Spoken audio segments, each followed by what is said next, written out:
Hey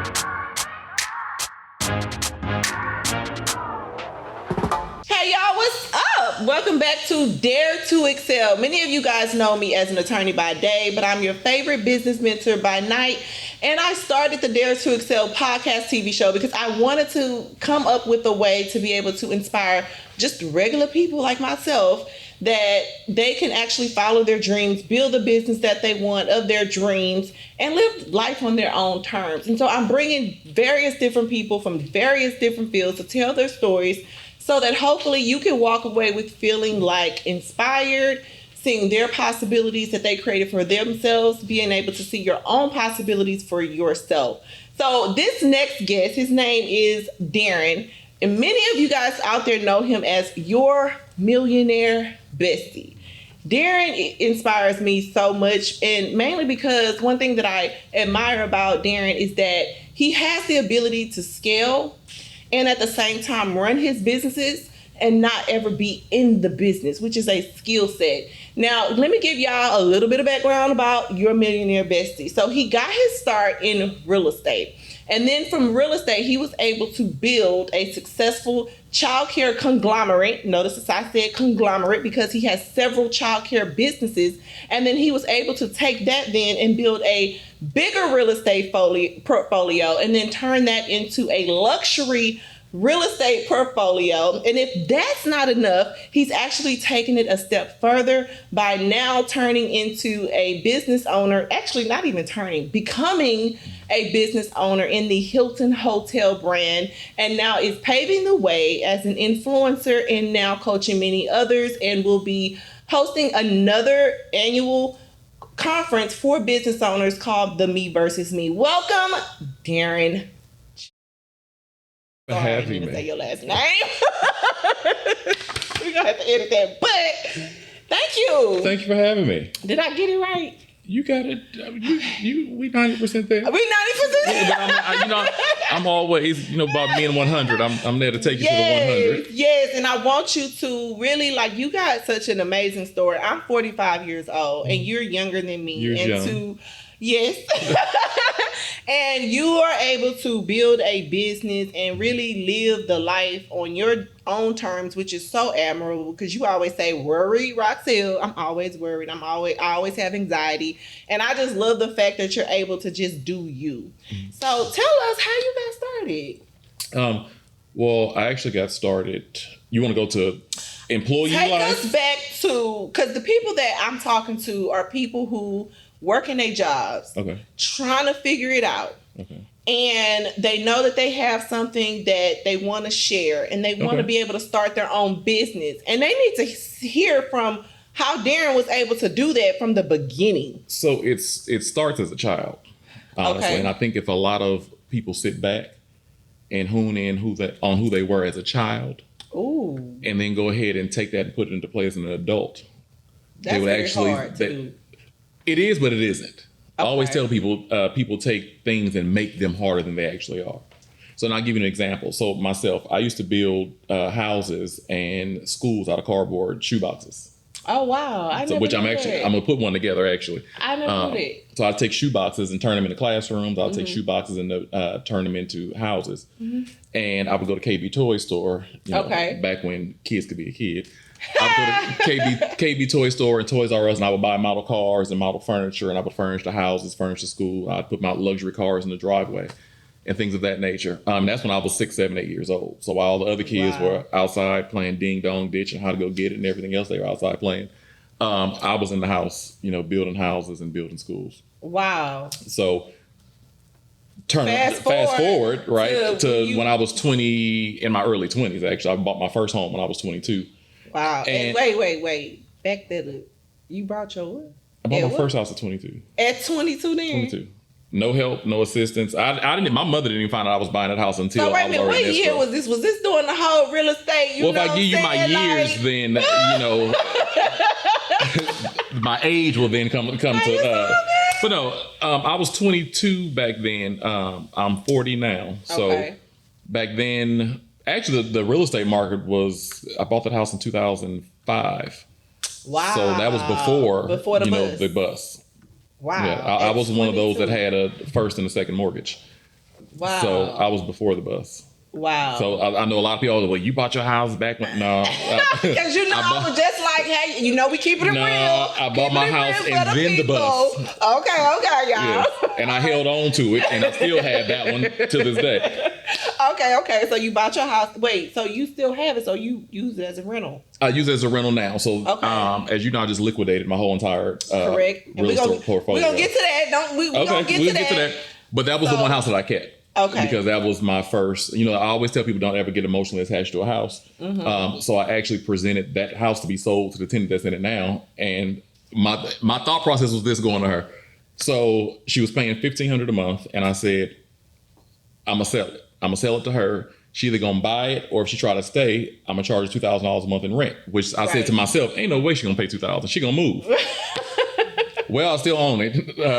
Wow. So she's there. And the neighborhood that it's in, I should probably be charging her 25, 27, 8, 20. Right, because we're talking about California, so... No, we're talking about Texas. Wait, this is here. I bought my first home in Texas. You bought your house here? I lived in California. And remember, he's bi-coastal, by the way, y'all. Remember 2005, that's when the real estate market was climbing. Actually, 2003, 2004, 2005, the real estate market was climbing. And being 22 years old, I kind of sat back and I'm like, damn, I'm looking at the real estate market in California, and I'm like, if the prices are this now, when I'm 22, I was 21 back then, I'm not gonna be able to afford nothing. Right. So my thought process was, I just need to buy a house. I don't give a damn where it is specifically. 22. I'm not stuck to California. Who put that in your head at 22? Because at 22, I wasn't thinking about buying no house. Well, I don't think average. You don't think average. I think outside the box on everything that I think about. So I have older friends, so all my friends are always older. So when I was 21, all my friends were 28, 29.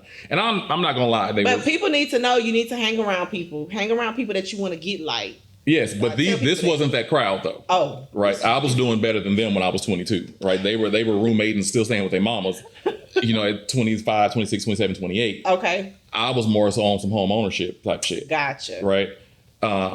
And I just know I didn't want to be a renter. I always kind of looked at it like my mom bought her first house when she was in her 40s. Okay. And with me not knowing how mortgages really work, I just knew the basics, which was a 30-year mortgage. So I looked at it like, damn, you 40, you're doing a 30-year mortgage. You're going to be 70 by the time it's paid off. That means you just buying shit for us, me and her kids. Damn. Right? So that was my thought process. So my thing was, well, if I buy my shit at 20 plus a 30-year mortgage, I'll be 50, which means I can actually enjoy living in my shit paid off. Yes. So that was my thought process back then. Damn, at 22. Okay. At 21. 21. Because it started at 21. That's crazy. The gears started, grinding at 21.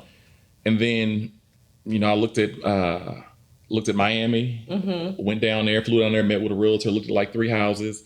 They had a bunch of metal sheets in the garage, and I asked them, what the hell are those? And they was like, oh, those are when hurricanes come. Never looked at another house in Miami. That was that. I looked at Vegas, which that's a 2-3 day city for most people, so I didn't like that. Looked at Phoenix, that was hot as hell. Didn't want to do that. And then I actually looked into Chicago. Okay. And I went there they have something called like the Taste of Soul or Taste of Chicago, something like that.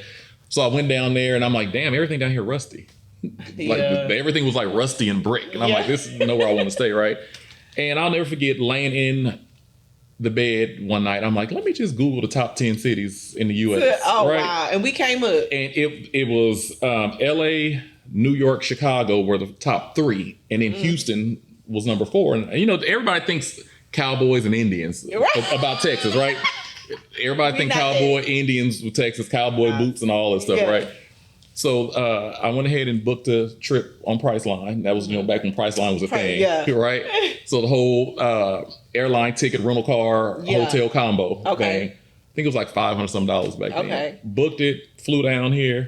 That was August of 2005. And then I started going around looking at all, because back in 2005, because people don't understand how much Houston has changed. No, it has just changed. In that short period of time. It really has. But back then, y'all had all the big signs of, new homes from the 100,000s, new homes from 200,000s, right? Yeah. So it was easy to drive around and look at all these open houses. That's true. And I'm looking at this shit like, you mean tell me for 150,000 I could be living here? Yeah. And then, so I looked at that the first trip I came down here, then I flew back to California. What the fuck am I doing here? It don't even make sense. So you right then and there, you made a pivot. I flew back and forth every 2 weeks. Every 2 weeks, I was back and forth down here on the weekends. And that was August 2005 was my first trip. I closed on my house October 2005. And did you start renting it out then? So coincidentally, I had a long distance cousin. So my first trip down here, I actually called my grandmother's sister who throws our family reunions. And she was like, oh, you have a cousin there. You met her at the family reunion back in 1995. Mind you, I'm telling you, this is 2005, right? So she was like, here's the number, see if it still works. Yeah. So I called and I literally called her and we laughed about it to this day. I said, hey, I'm your cousin Darren. I met you in Kansas City. We will do that. I met you in Kansas City in 95 at our reunion. And she answered the phone. She was like, if you're a bill collector, I don't have any money. That's how she answered the phone. Wow. But then when I told her who I was and where I knew her from, she's like, well, it's not too many people to know where I was back in 95. So come by. Okay. I came by. Coincidentally, I ended up buying her coworker's house. They had just built a house maybe like 7 months earlier. Her husband got transferred to Fredericksburg. Wow. And they had to move, but she was a school teacher. So I bought the house in October of 2005 and rented it right back to them. Oh, wow. And they stayed in the house until June of 2006. So now this is your second house? No, this is the first house. The same first house. Gotcha. Yeah, so I bought it from them, then turned around and leased it back. I did a lease back. Oh, wow. So they put some money in your pocket. Put some money in my pocket, paid the mortgage. Wow. And then they gave me time to acclimate myself to Houston. Gotcha. So I still need to look for a job. So in between this time at 22, were you working a job or? I was working for the state of California. I was a DMV title clerk. So you were working a job, bought this house, and then take us from that to now, I'm going to do this childcare business. So I used to open up my house and turn it into a family childcare home every summer. Gotcha. So I would take off work every summer, do my daycare situation out of the house. Every summer I did it for like 3 years. Okay. With no license or nothing? No, I had a license. I had a state license. Okay. But that's easy. It's easy getting state license. Yeah, I don't know. Yeah, that's easy. Okay. It's easy for me to do it. But did you get around somebody who told you like, oh, because I be hearing stuff like the childcare business makes so much money. So like, did you have like a mentor or somebody to say, do the childcare? So my mom started in daycare home. She had a daycare home. Gotcha. So and then she went and she opened up her center. And then since she opened up her center, I think I was off work for some odd reason. So y'all was balling. You was one of them kind of kids. No, hell no. My mother was on Section 8. My mom was on accounting. My mama had food stamps. Mama had all that. Mama opened up a childcare center then. Yes, but I was grown by then. Gotcha. Okay. Right? But as a kid, hell no. We wasn't shit. But I'll say this. I got to give kudos to my mom. Thanks, Mom. Because I thought we was rich as a kid. You could not tell. We've always, even though she had Section 8, we never stayed in the ghetto. I know that's right. We ain't never had roaches. I know that. Not the what we thought, we always had food. I mean, looking back, it was shake and bake. Like she'd go get the steaks and do shake and bake and rice-a-roni and. Oh, I ain't heard shake and bake so yeah, right. And then there was some shit called voila. It was like a bag of like a stir fry kind of type situation. I used to love some fucking voila. But we telling on ourselves, Darren. But no, listen. I'm proud of my age though. I look back at that. We had a convertible cabriolet. It was white with white leather seats. Not the cabriolet. The convertible was raggedy, but we had a convertible cabriolet. We stayed in a 3-story townhouse. Come on. On her Section 8. Right. We had food stamps, so there was food there. She was on the county. We did the free camp through the YMCA. Every time they had a free camp, she made sure our ass was going on. Right. So. And then we didn't stay in the hood. We have never lived in the hood, ever. We've never stayed in the hood. I can see that. Because when I met you, Darren, you ain't the average black bro. So I really thought you came from one of them type of, the up the Bel Air type kid background, Now, my grandfather was postmaster general, and in the neighborhood they live in, they were like the who's who. Gotcha. My grandmother and them looked like, why would they think that we? And she didn't know that until I came home one day. I was like, do y'all know everybody in the neighborhood think we rich? And she was like, why would they think that? No. My grandfather was postmaster general. My grandmother was a nurse, but I think she did nurse for like 4 or 5 years. Right. Then she became a housewife. Gotcha. But my grandfather looked down on my mama getting on the county. He didn't like that shit at all. So then your mama just turned around and said, I want to go into childcare. Well, she's always been the bougie auntie. We always got one of those in the family, right? Yeah. So she's always been about herself. Gotcha. She's always had the hair and the makeup on and nails done.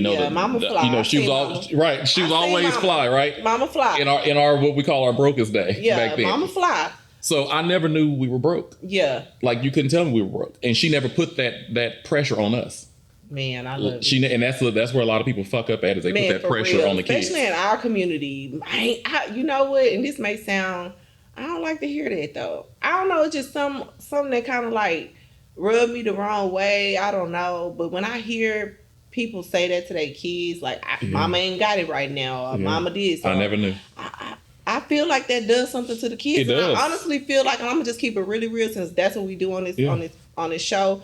I feel like that puts in children from young a scarcity mindset. That and fight or flight. And a struggle mindset, a struggle talk. Like, I don't like to be around people that struggle talk, and I don't like to be around people with a scarcity mindset and feeling like the lack shit. You know what I'm saying? And you have a lot of kids. That's key that your mama did that. You have a lot of kids that feel like they have to go and steal to help support the household. Correct. Right? Correct. And that's the parents' fault at the end of the day. Ooh, so that's the parents' fault. Real sensitive subject. You know, the children. No, seriously, because the children didn't ask to be brought into this world. Right. So at the end of the day, they're innocent. Right. And I own childcare centers, so I see the innocence in the children. So who do you serve in your childcare centers? Like, did you go open up the childcare center? I serve them all. Black, blue, Puerto Rican, Asian. But is your childcare centers that you open up? They're all inner city.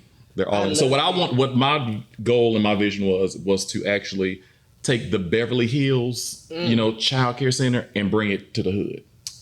Give them Beverly Hills quality. Right. In the inner city. I won't even say in the hood, because my stuff is not in the hood. It's in the inner city. Right. So you use that money, go open up first a daycare center in your home. And then you take that money and then say, okay, I want to go turn this into a center. So I was already renting, because by this time now I'm back in California. Gotcha. So I moved to Texas when I bought my house, 21. When I was 21. 21. I worked for the state of Texas. Okay. For the damn DPS. Not DPS. Okay. Worst job I ever had in my life. Worst job. The worst. But you stayed in it though. I did stay in it because I had a mortgage. Because the shit that we be hearing today, people be telling people to quit their damn job. No, I ain't never told nobody don't quit your job because you're trying to go over here and open up this business. You just heard him say. Do not. Okay. But one thing my mama tells everybody is one thing Darren ain't never went without is a check.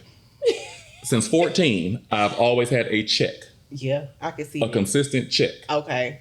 Always. I've always had a consistent check. So all that quit your job and you ain't got, if you don't quit your job, you don't have another check coming in right behind it. Actually, in front of it, actually. Hello. So then you keep this job, real estate going. Keep the job. Your first foot in the door with real estate. Keep the job. Yes. And then now you're exploring this opportunity. And after seeing your mom say, I want to take a shot at doing daycare. If I'm being honest, when she had her in-home daycare. Okay.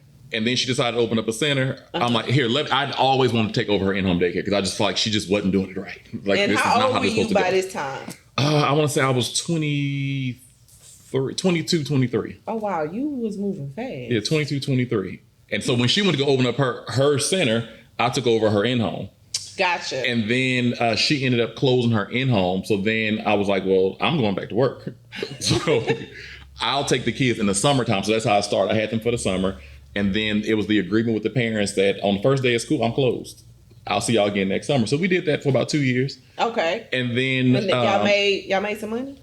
I made good money in the summertime, right? It wasn't like, ooh, I'm rich now, right? But were you able to? Was it subsidizing your income from your DPS job, or were you? I quit DPS and moved back to California at this time. Gotcha. Yeah, remember I only did DPS for a year.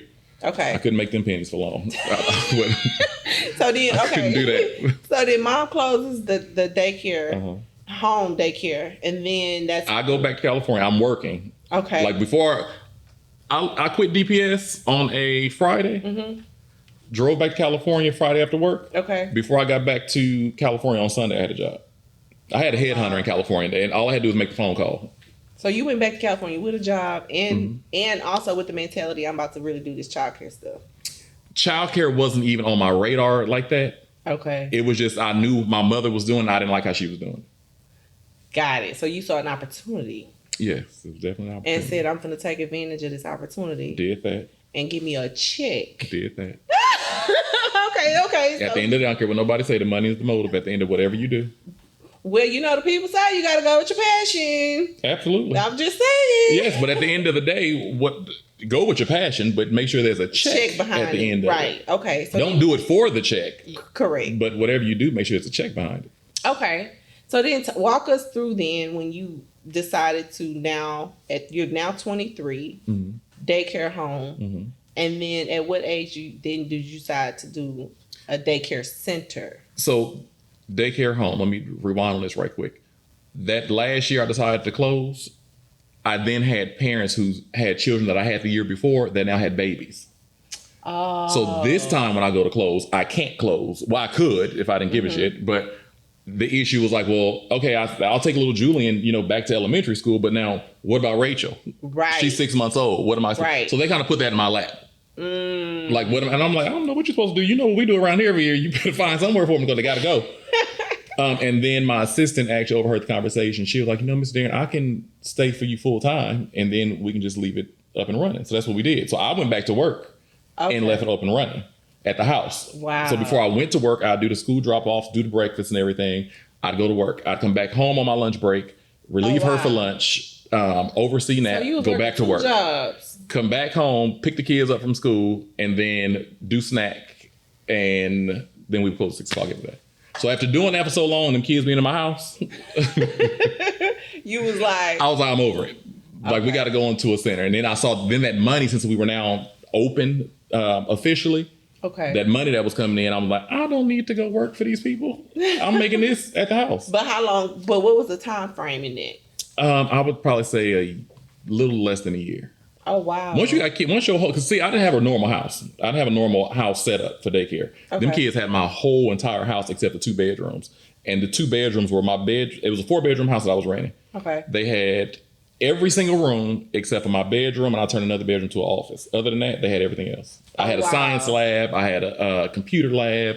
I had a math center. I had a reading center. I had a nursery with a ball pit. I had... So how do childcare? Let me ask you a question, because I feel like everybody named mama, especially in our community, we want to open up a childcare center. Like, is that like childcare and babysitting? 2 completely different things. They want to babysit. Okay, so if you're doing what's the difference between having a childcare home and then going to a childcare center? Well, childcare center. So I have academies. I don't even let people call myself childcare centers. Okay, I'm sorry. Okay, I have academy. academies. Okay, academy. Okay, we have childcare academies. But what's the difference? Because you eventually, when you stop opening up that one and then had to go do academy, is there different licensing? Yes, completely different licensing. So I'm commercial now. I'm in a commercial building. So does that open you up to more money from the state or government? Yes. Oh, so that's a lot more money, bigger capacity. So that's how these folks be getting rich, opening up academies. I won't say that's how they get rich. I will say perfecting their passion is how they end up with a nice income. Gotcha. You don't get rich off childcare. I mean, it's education, right? But I just heard somebody say on a statistic the other day, actually this was yesterday, that the childcare industry makes a $58.3 billion industry. An accurate number. I'm telling you, They tell y'all how much we make. They don't tell y'all how much we spend. Right? Because you got to think. I always tell the parents, do the math. Childcare is high, right? So they say. Yeah, because I remember when I had my son for an infant, that was like $500 a week. $500 a week. You're paying. Think about this math. For an infant, that's $2,000 a month. You got 10 infants. Your most prized possession, right? Yeah. Your most prized possession, $500 a week. How many hours were you working a week? 8 out. Wait, 40. 40 plus your commute time. Okay, 50. 50. Take 50 and divide it by 500. Oh, don't do me. I ain't the parent. I'm just saying. So you was one of them kind like 500 ain't nothing. So take 500 and divide it by that 50 hours that we have your prized possession. It's nowhere even near minimum wage. No, that's true. If you break it down like that. So that's why I always tell the parents, I get it. I mean, $500 is a lot of money. That is a lot of money. That's like $2,000. And for a regular person working a regular job, that's like rent. Yes, that's why I tell everybody, be careful when you laying on your back oohing and ahhing.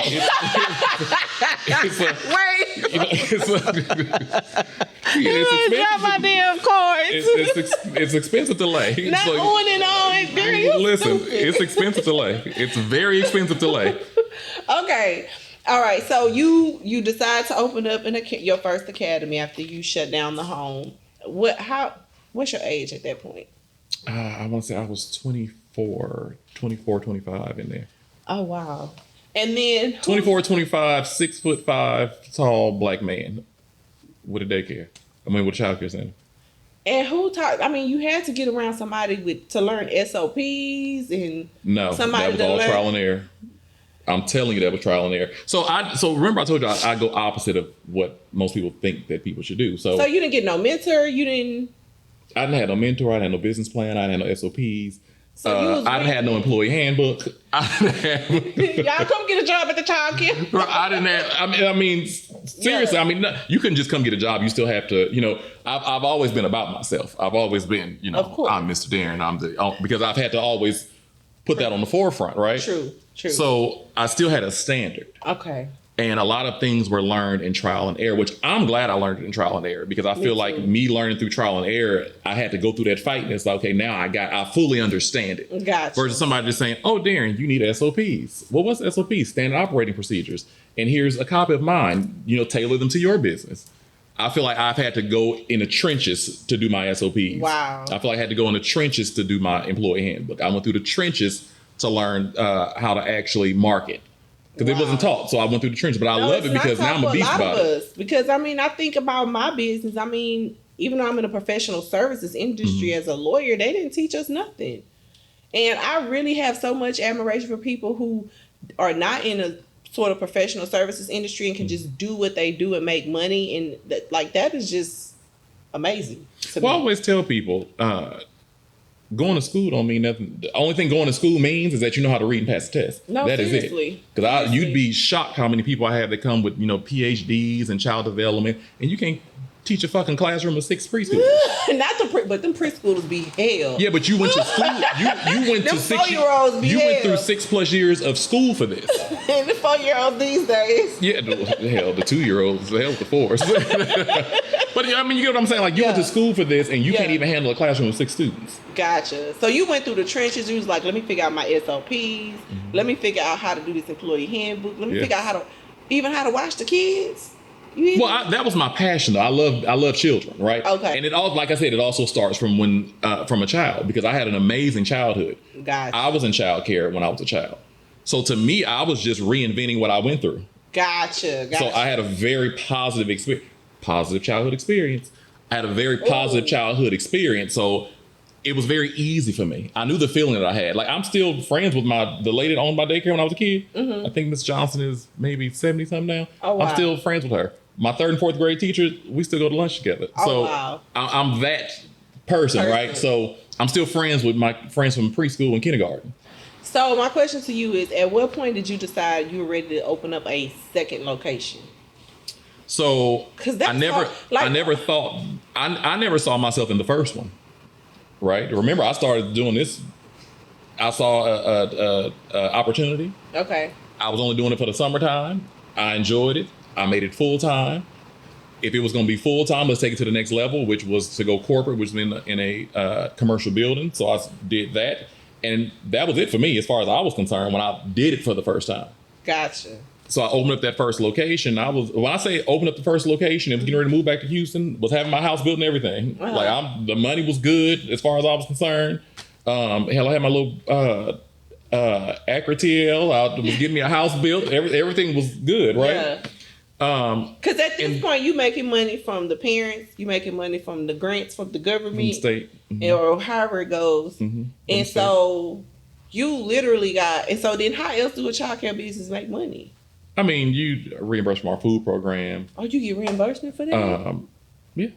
So the food that y'all feed the kids, that money is subsidized. Oh, I didn't know that. I mean, they give you a portion of your money that you spent back. Oh, I thought that was just in like school district type environment. So even in childcare, private childcare, senior living establishments, the homeless shelters, that's where they get their money and stuff from. So anywhere of a service need based community. So really, you get paid from every angle in the business then. So the money that you make from the parents is really premium. No. Oh, see, because you got to think. So we get a portion of our food reimbursed, not all of it, and they only reimburse you based on certain things. So, for instance, when I first started the business, I mean, my kids was pancake, eggs, bacon, biscuits. Oh, you wasn't giving them the frozen? Hell no, I don't do that today. I am probably the mass majority of my community's home cooked meal.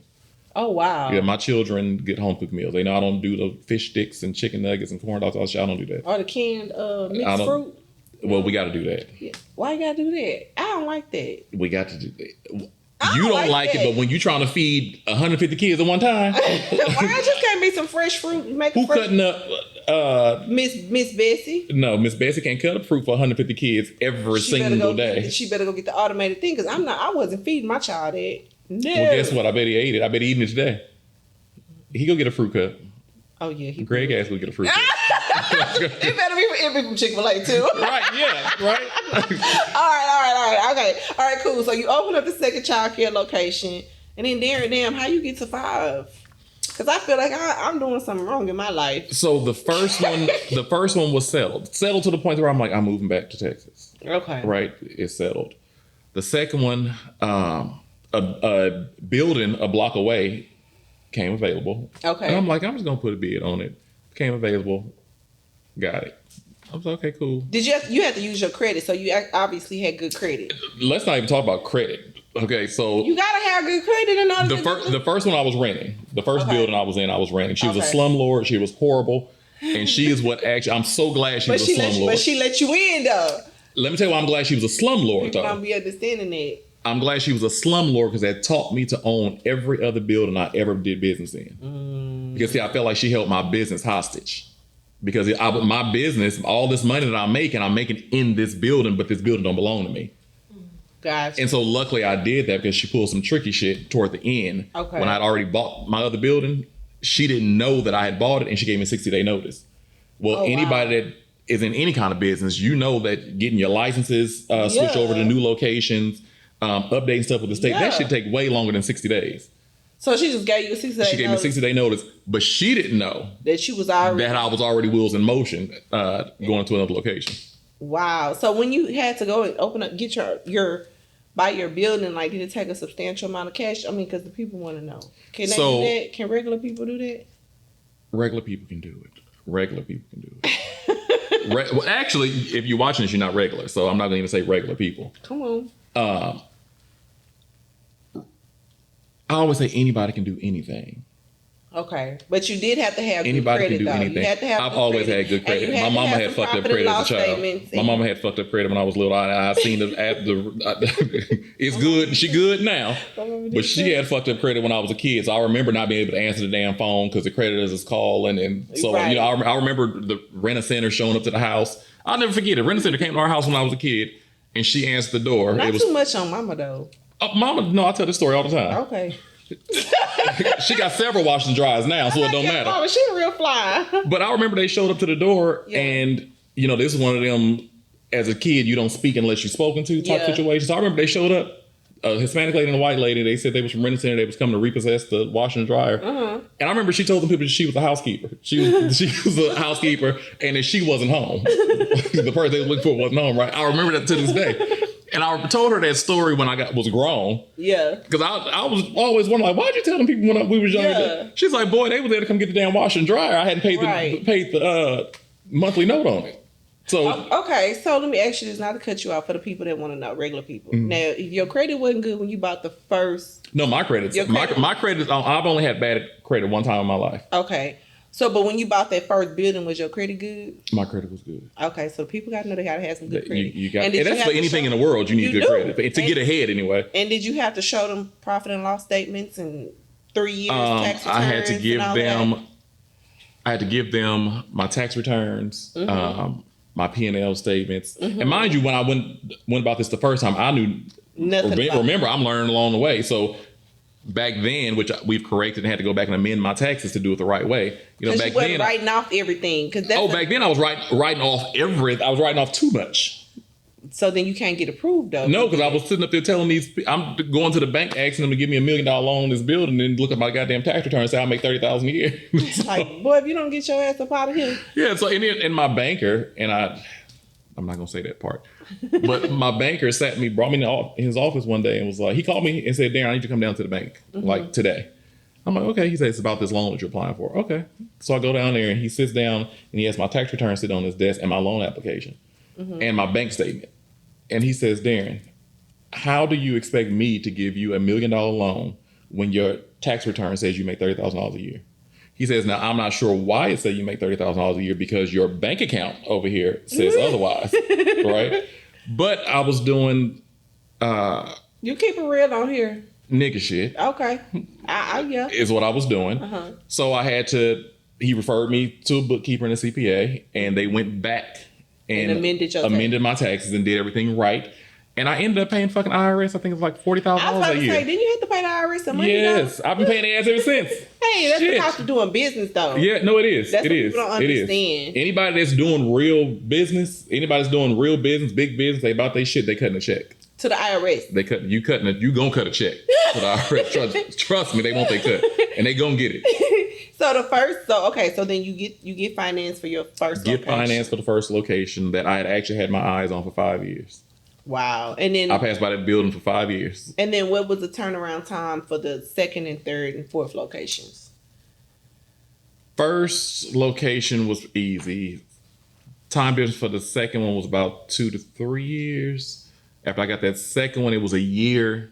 So at this point, you had mastered your operation to the point where you knew. No. Even the second, even still some nigga shit going on behind the scenes on the second one because I didn't know. Right. I did not know, and that's why I try to teach people that I meet like do this because I had to learn the hard way. By the third location, it was like okay. So at what point were you feeling like okay? Because here's what I always wonder especially now I'm at a point where I can go as big as I want or I can stay. But I always have. You can't stay. Okay. Not knowing me, you can't. But go ahead. That's why it's important to be around people like I don't play that shit. But I just feel like I'm at a point where, like, to have multiple locations. What scares me is I know what it took to build up this first location. What you? Build. No, what was the S word you said? The S word. Oh, you know what? You're right. Well, I need the people scared. And so stop. It don't even have to go that far. Okay. Well, say the word again. Scared. Okay. So you use the scared word, right? Yeah. We in the community of people that have money know scared money what? It don't make no money. At all. It never will. So you can't be scared and want to expand to make the money because those two have to. They don't exist. So at what point though, Darren, and I'm asking for me and the people out there, if you're at this level where your business is making great money, do you say, okay, it's time for me to open up a second location? I wanted to open up. Let me say this. Because it takes time to get that second location going. It didn't take me no time. How? What was because my parents wanted it. But what was their friends strategy wanted to get that second location popping? The money was there. The building was there. I knew if I opened it, where my location is, that's a big thing that a lot of people fuck up with. That's another budget. That's another marketing budget. That's another. It is, but my thing was multiplying that time too. Okay, so what? I opened it and failed. Then what? Okay. Yeah. I opened it and failed. I still got the first one. So now what? Okay. When I did the second one, okay, let's do the third one. I opened it and failed. So what? I still got the first two. I'm not scared of failure. That's the biggest point. I'm not scared of failure. I ain't never been scared of failure. And I haven't failed yet. Come on, preaching for the people. Okay. So you said, okay. What some people may look at through my journey as a failure. But you at least got to a point where you were comfortable with knowing what's going to take to make the second and the third and fourth locations pop. Yes, just you knew your numbers because you can't just go out here opening up. Oh no, you got to know your numbers. Oh, you got to know your numbers. And then you'll grow too big, too fast, and then be back down filing bankruptcy in the business. Because I know a couple of people that have. Which that B word ain't too bad, depending on how you do it. I have been through a bankruptcy. Right. Exactly. I would tell anybody like it literally. It taught me how, and this is a personal bankruptcy, not a business bankruptcy. But I don't think if I would have gone through that, I would have really understood money management to the level that I do now. I've been through 2 foreclosures. But if you, in our community, bankruptcy is looked down upon. And actually bankruptcy changed my credit because I had filed a Chapter 13 bankruptcy and my credit was like at a 6. When I went through my bankruptcy, my credit went to 700. Niggas cleared all the bad shit off. Yeah, and it was because I was making timely payments. Absolutely. Because a Chapter 13 is just a debt reorganization. Absolutely. And so it was reflecting I was making timely payments. And I was like, damn, well, I should have. But in our community, we don't talk like that. It's just like, oh, don't you ever do. I'm going to say something. Say it. And I actually don't care how it comes across. Okay. Our community, for some odd reason, are scared of the Caucasian community, right? For some odd reason. Are we scared or are we... extremely cautious, and I look at it as sometimes too cautious. And let me tell you why I say that. Okay. Everything I've learned in business, and especially excelling my business, has come from a white man. And I hate to say that.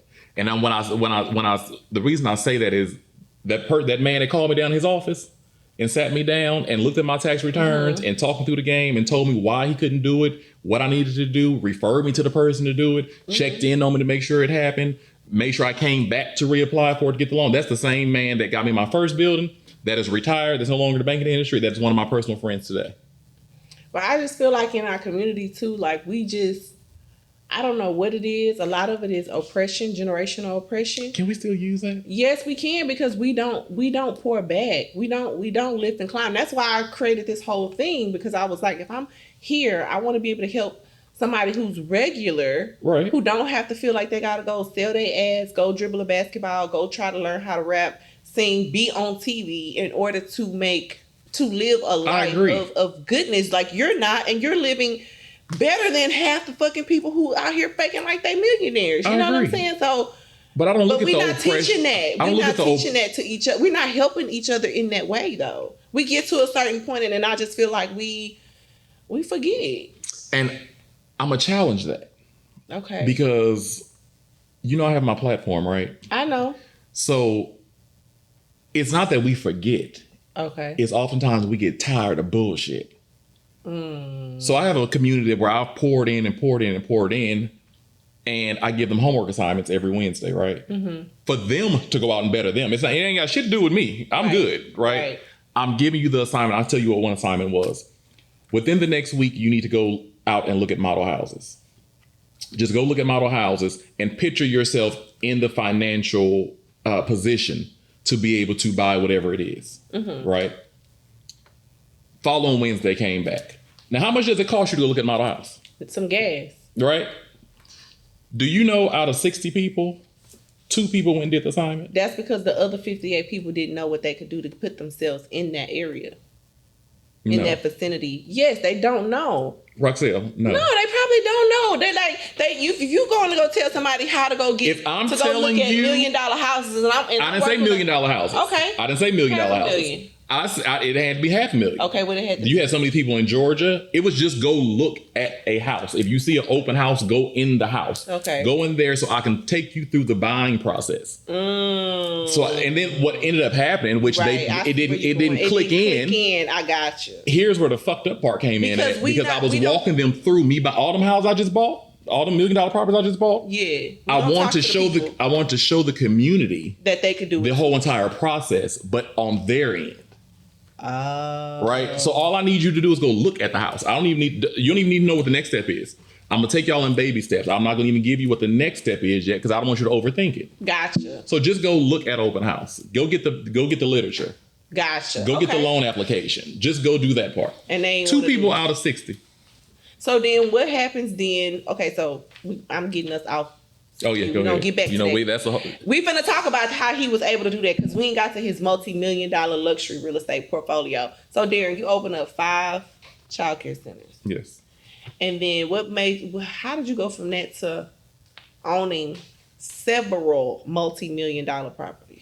Did you sell your childcare centers to get the cash and then say, let me go? I still own all the childcare centers and the buildings that they're housed in. So you just went to the bank and said, hey, give me a loan. Here go my portfolio. Here's the business income I make. I need y'all to finance me for this $2 million property. I wish it was that easy. Well, tell the people. I wish it was that easy. So no, as you start to make money, I wasn't one of those that went out and bought everything in my house got to be Louis and Gucci, and I'm about to go get the most expensive cars. I'm about to go do this. I'm about to go do that. Right. I didn't go do none of that shit. Yeah. I invested my money. Okay. So you remember, I said my first house, I didn't even say how much it was. My first house was $135,000. And then the second property I bought was $70,000. And then the next property I bought might have been $180,000. So and the next one was $200,000. And investing it in these smaller real estate things. Yes. Bringing in that residual income. Yes. So I would buy them, rent them out over the course of some years, right? Okay. And I was making the residual income. So I'm making my childcare income, and I'm making, I would say, the pennies I was making from the residential income originally. Gotcha. If I bought a house and the mortgage payment $1,300 and I'm only charging $1,500 because that's what area it's in, people look at, oh, you're making $200 a month. Well, no, you're not really making $200 a month. You got HOA, you got property taxes, you got all this other stuff, right? So I'm kind of breaking even. But then as time goes on, rents increase. Gotcha. So I'm building this real estate portfolio, and as I'm building it, it's growing and it's growing and it's growing and it's growing and it's growing. Make this money, y'all. Okay. So then I get to the point to where it's growing, and it's like, okay, everything's running itself. We have tenants paying their rent on time. The houses are taken care of. We good. I have 10 income properties. Everything's good. And in my head, thinking small, in my head, this is gonna be my retirement plan. Because that is, that's my retirement. You got to think about it. That is, because 10 rentals, that's a nice little plus. 10 rentals, they're going to all be paid off within the next 10 years. Yeah. You got to think doing dumb numbers. You're charging $2,000 a month in rent. Yes. $2,000 a month times 10 rentals. Yeah, that's retirement money. Today, right? Yeah, that is. I ain't planning on retiring for another 10, 20. That is, though. Not 20. Possibly 10. But, that's good money today to have $20,000 just coming in, right? So that was my retirement plan. But like I said, I was thinking small back then. Okay. Like 20,000, good money. Let's do it. That is. Well, small money is relative. True. Right? Because I'm going to tell you right now, $20,000 a month can't do shit for me right now for the bills that I got today. It's a lot of money. That's I agree. True. But in the lifestyle that I'm living and the things that I'm doing right now, you got to think I got $300,000 worth of bills every month. So 20 grand ain't gonna do shit. So I have this thing where I feel like, and I don't know if you're the same way in terms of mindset. I always hear people say, man, my expenses increased, or man, I want to do this. I need to cut back and save. I don't believe that. I don't need to cut back. I need to generate another source of income. Yeah.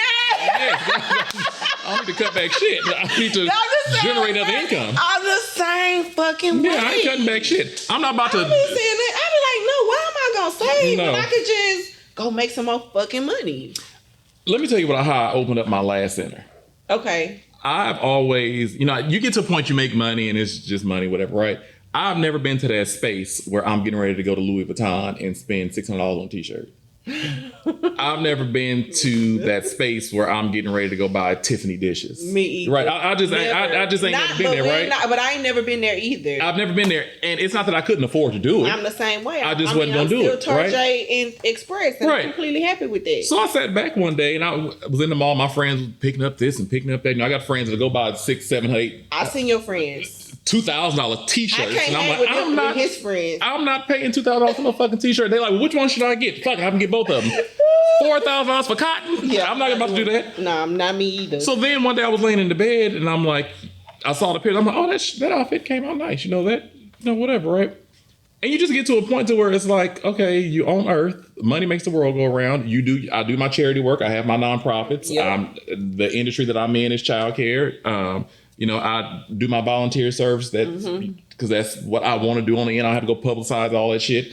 So I'm like, you're doing everything that a good person should do, right? Come on. And then I sat back and I'm like, I saw a Louis Vuitton shirt. I'm like, I want that shirt. And I like them jeans too. So I'm like, you need to create a fucking income to fuck money off. I want to buy my mama a house. I ain't gonna lie. I want to buy my aunt a car. I ain't gonna lie. Since we keep keeping it all the way real, that's why I created Excell. Yeah, I want to fuck off because money. I was just like, I just needed me some extra money. Yeah, and I couldn't see myself swiping that. I'm already building businesses. I'm already doing what I do. So why not do something that I make money in doing what I already do that comes naturally? Yes, I can serve more students. I can create more jobs. I can create more income. I said the same thing. I can fuck off. Stop it. That's why now. Okay, so then that's when so you get to 10 properties and then that's when you said, fuck it, I'm gonna sell everything and I'm going for big. 10 properties. We cut to, it's all in who you know. That's why I tell everybody your network is your net worth. Yeah. I have, you've met You know, my circle, my new circle. Because I had to get rid of all my old friends. Damn. I had to get rid of them. Why be like that? I had to get rid of them. They had to. Actually, they got rid of themselves. Let me not say I had to get rid of them. They got rid of themselves, and that's another podcast for another time. Okay.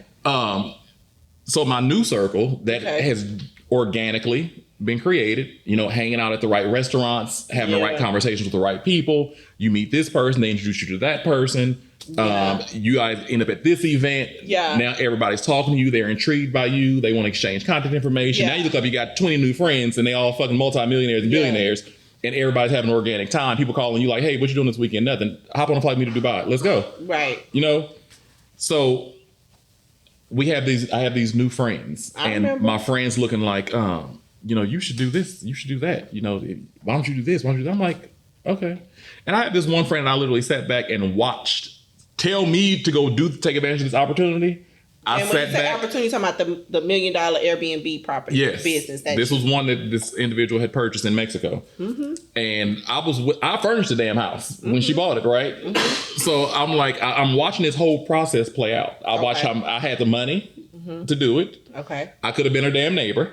Okay, brand new house on the island out in Mexico, and I'm looking at this unfold, but I was scared to make a move. Ooh. Did it? I mean, she did it, created it. That was 6, 7, 8 years ago. Wow. This motherfucker is that one house making bank. Airbnb. She cleaning up. I'm talking about $5,000-$6,000 weekends. Oh wow. And she stay booked, off season, booked. So that's what made you say, I'm gonna go sell all 10 of these. Not even that. So then she did something else that she invested in. I looked at the investment. And when she made that other investment, I saw them. I was like, bitch, you ain't leave me out of shit else. I said, I'm letting you know right now, there will not be another opportunity that you take advantage of that I don't do. So when the Airbnbs I have in Arizona came up and I flew down there to see her house, and, you know, she kind of ran the numbers with me. And that's another thing. Once you get in a good circle, people don't mind sharing information with you. They don't mind it. But you got to get in the right circle. Even if getting in the right circle, and this is a big lesson I had to learn for myself. Sometimes getting in the right circle will make you very uncomfortable. For me, it did. If you're not comfortable, especially when it's the people don't look like you, don't come from the same background as you, it can be a bit uncomfortable. But if you get in that circle and just show up as you are and be who you are and just listen, man. Once you be who you are, you just don't. The floodgates are open. All my friends like fuck with me. I just flew down to meet my CPA, white chick I met on the plane. Her and her boyfriend. I just flew down to meet with her to go over my books the day before yesterday. Fly down. She said, hey, you're in town today early. Come to my daughter's birthday dinner. We sit there. We have drinks. We break bread. Next day, we strategize the whole day in her office.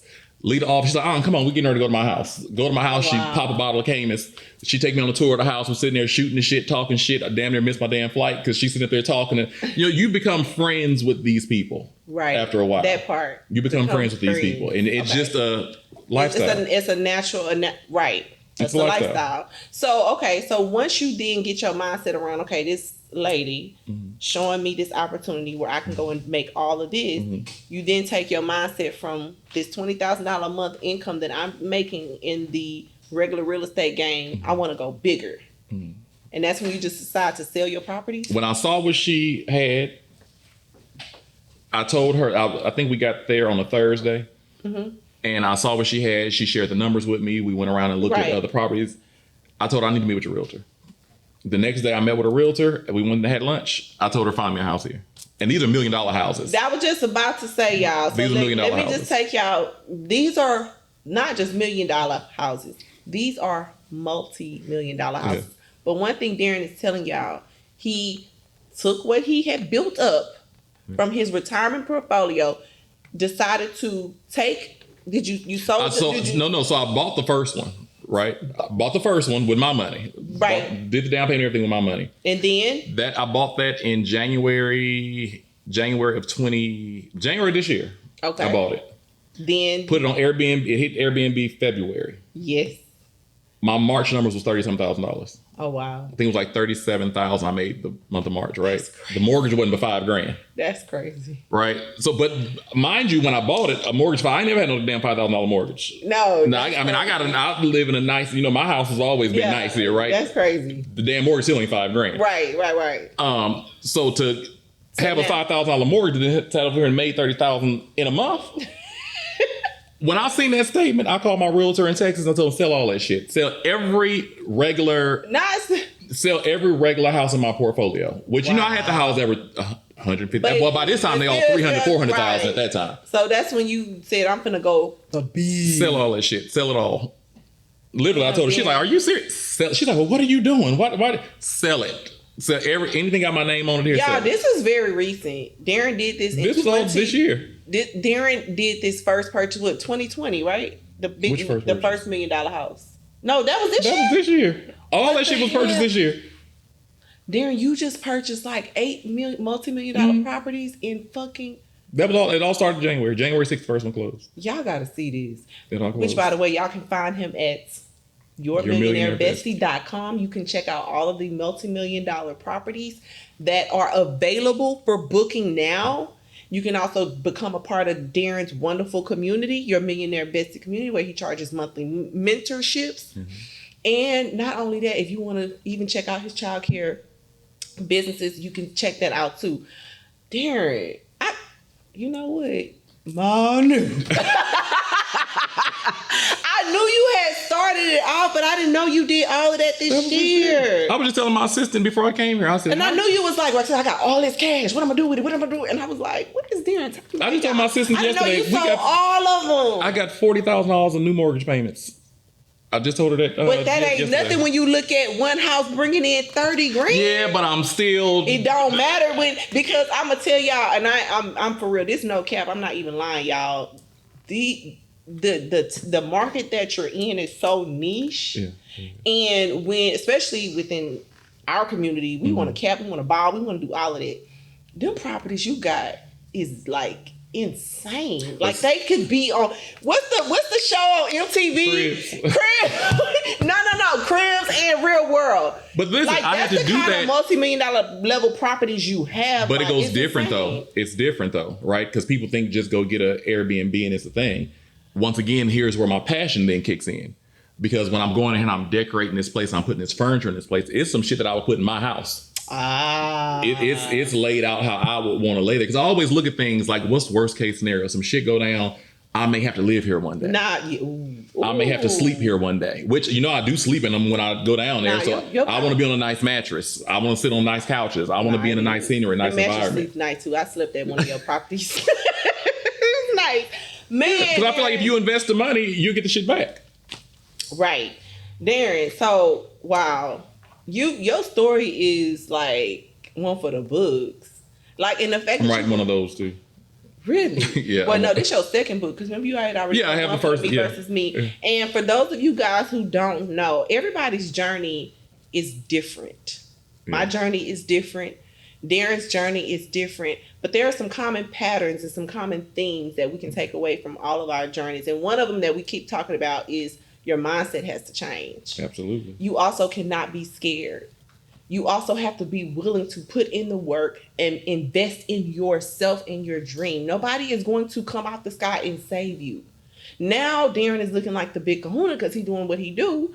But if Darren didn't have the mindset, didn't have the people with the knowledge to be able to show him some opportunities for him to take advantage of, I do not believe, and Darren, you correct me if I'm wrong, would not be in a position where he is living life on his own terms, which takes me to now you being a part owner in the Hilton brand. So tell us about that. Yeah, so I'm building Hilton Hotel. It'll be open. We've had so many setbacks with permits and all that stuff, but what are we in 23 now? We in 2023. So, we in the end of 2023. So we're on the second floor in construction right now. So I'm hoping summer of 24. Wow. And so this is something that you're doing with a group of investors, or? Yes, a group of investors. Are y'all here, or is this going to be here? It's going to be in California. Oh, wow. It's in California. Yeah, it's in California. Oh my gosh. Darren, this is some great shit that you're doing. I mean, but I want people to understand this part though. Okay. Because a lot of people see me today. right? They don't understand the embedded stories of me when I had that first center. I didn't tell nobody where I was living. See, people don't understand that I had the little pillow top memory foam thing that you put on top of your mattress, right? Yeah. I was using that as a damn mattress laying on the floor of the back classroom in my first location because I believed in myself that hard to where I gave up the place I was renting. I took that rent money that I was giving to this landlord and put it toward the rent on this childcare center. But I was living in the damn childcare center in the back room. Because your vision was so clear. That's what I tell people, and I preach that to my son. Like, you have to understand that only you can create your future. We are born creators. Yeah. So if you have a vision, and if you can make that vision so clear and create that vision, you're going to be living in that reality. Absolutely. And so I look at it as I'm just going through the time because I already know I'm already what's going to happen. You know what I mean? So I hear you.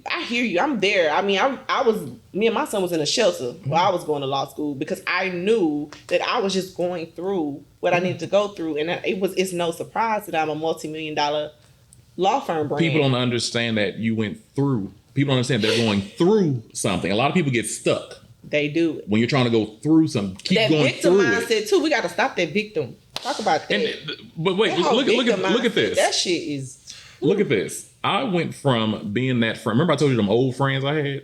Right. So back then when I had them old friends, I had the BMW X5 and I had a Lexus GS and I was, had my job and my townhouse or whatever. So imagine going from that person to the person that's now sleeping on the floor in the back of this building who also took that BMW and Lexus and traded it in and took that money and went and got a Daycare, a 15-passenger van.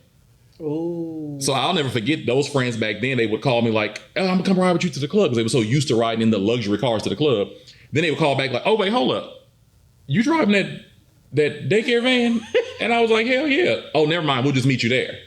Right? Oh, fuck this. So I was still pull up to the restaurants, park that bitch in valet. I was still because I ain't changed. That's right? Me. That's me. So the funny thing about that is everybody that judged me on, that transition that I was going through. Yeah. Now that we got fucking 3 vans, right? Now that we got 5 locations, them same motherfuckers still driving them 2005 Nissan Altimas and 2005 Nissan Maxima they were driving back then. Meanwhile, yeah. Hey, but you know what I drive, so it ain't that. It ain't.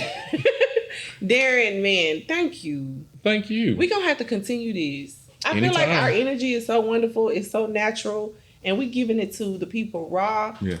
Y'all make sure y'all tap in. Listen, let me just tell y'all. I'm a person that says we are all connected. Yeah. I'm a business mentor. Darren is a business mentor.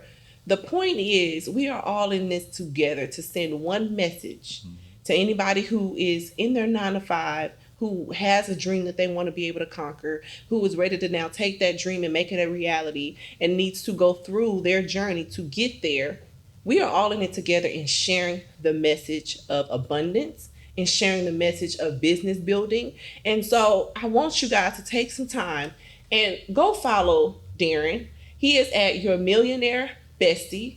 You can also find him at yourmillionairebestie.com, where you can see a plethora of not only his businesses. You can also get information if you want to consult with Darren on a private session. You can also be on the lookout for his Me Versus Me conference that will be taking place November the 15th. And if you happen to miss that, he will have it on his site for you. We all have an audience. Maybe it's something in my program or in Excel that, you probably can't resonate with, but it doesn't matter as long as you get the information. If it's not for me, you better go to Darren, because there are a lot of people out here that is doing it, that are real, that are living regular lives. And we are out here living lives on our own term. And I am here. That's why I built this platform, ExcelOfficial.com, where you can find our courses. You can find mentorship opportunities for you, our templates, or even if you just want to get some services, you can actually do that. My name is Roxelle Richards, your favorite injury attorney by day and business mentor by night, and Dare to Excel. Thank you, Darren. Thank you. This was fun. Yes. This was so fun.